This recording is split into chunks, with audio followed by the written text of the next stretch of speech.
It's so crazy. Good. It's awesome. Don't worry, I got you.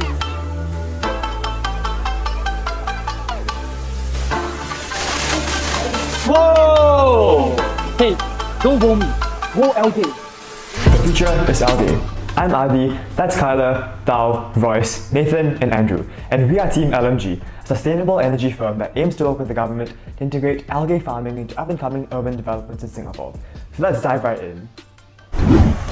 Algae may be the answer to a sustainable future for energy in Singapore.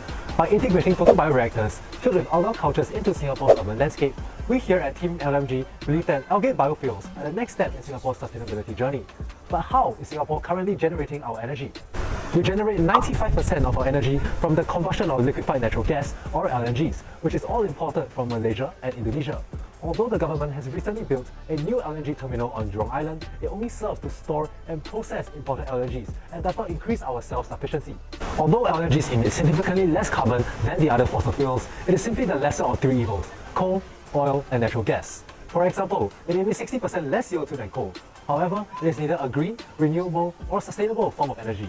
Additionally, LNG shipment prices have been increasing drastically over time due to rapidly increasing demand. Singapore aims to achieve net zero emissions by 2050, and thus we have been exploring renewable energy. Due to our space constraints and geography, we are unable to harness wind and hydropower. Thus, Singapore has focused its efforts on solar energy. Despite this, Ceres estimates by 2050, solar power can only supply a measly 10% of our energy demand. Furthermore, Singapore is unable to build large solar farms, and extensive cloud cover limits the efficacy of our photovoltaic cells. The solution? Algae energy. It is viable with Singapore's geographical limitations in mind and also clean, carbon negative, and renewable. Our solution comprises two components: the algal biofuel technology and its integration into Singapore's development. But how can algae be converted into fuel that will power our world? Microalgae have high carbohydrate and lipid content, making them an excellent feedstock for the production of biodiesel and bioethanol. The bioethanol yield of algae is 25 times that of corn, which is traditionally used as feedstock.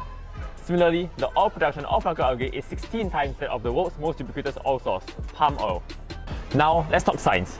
We propose a versatile, tubular, and closed photobioreactor system, which holds many advantages over the open pond raceway systems.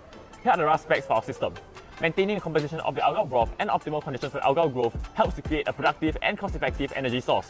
The biomass produced by the algae will be processed at a central biorefinery, equipped to handle bioethanol and biodiesel production, while sustainably managing the leftover algal biomass. Biomass is first obtained by centrifugation to dewater the algal culture. Then it undergoes pre-treatment to extract the carbohydrate content and produce bioethanol. Algal carbohydrate content can reach up to 70%, making it an efficient bioethanol feedstock. The carbohydrate mixture is then fermented to produce bioethanol, which is then subsequently distilled and ready to use. Organic solvent-based techniques are used to extract lipids from the algal biomass to produce biodiesel. These lipids are then converted to methyl esters, known as biodiesel via trans-esterification. How will we integrate this technology into society? Well, the answer is algae farming and PBRs. These urban farms will be creatively integrated into the architecture of new public developments in Singapore, such as new HDB towns and municipal buildings. Algae will be grown in PBR pipes that run along building walls, forming a variety of designs and patterns, thereby beautifying the infrastructure.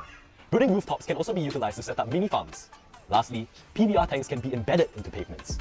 Sustainable design principles like this align with Singapore's city and nature mission. We propose supplementing Singapore's current approach of adding greenery to buildings with algae farming PBRs to simultaneously grow feedstock for renewable energy.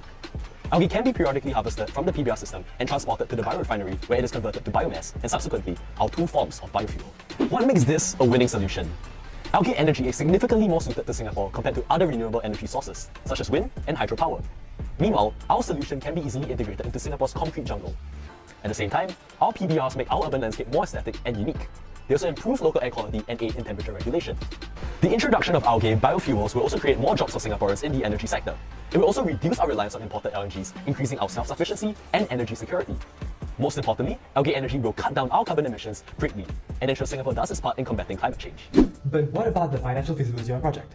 Algae energy has never been explored at a national scale. Based on our calculations, here are the upfront and maintenance costs needed to run a small-scale biorefinery which can power multiple estates. To supply energy to all Singaporeans, our existing infrastructure, which are involved in producing our two biofuels, can be repurposed to generate algae energy. Similar to trends seen in solar energy, we hope that with more research and increased scalability, the cost of algae energy can be further reduced. With such a myriad of benefits, we truly believe that integrated algal farming is the future of renewable energy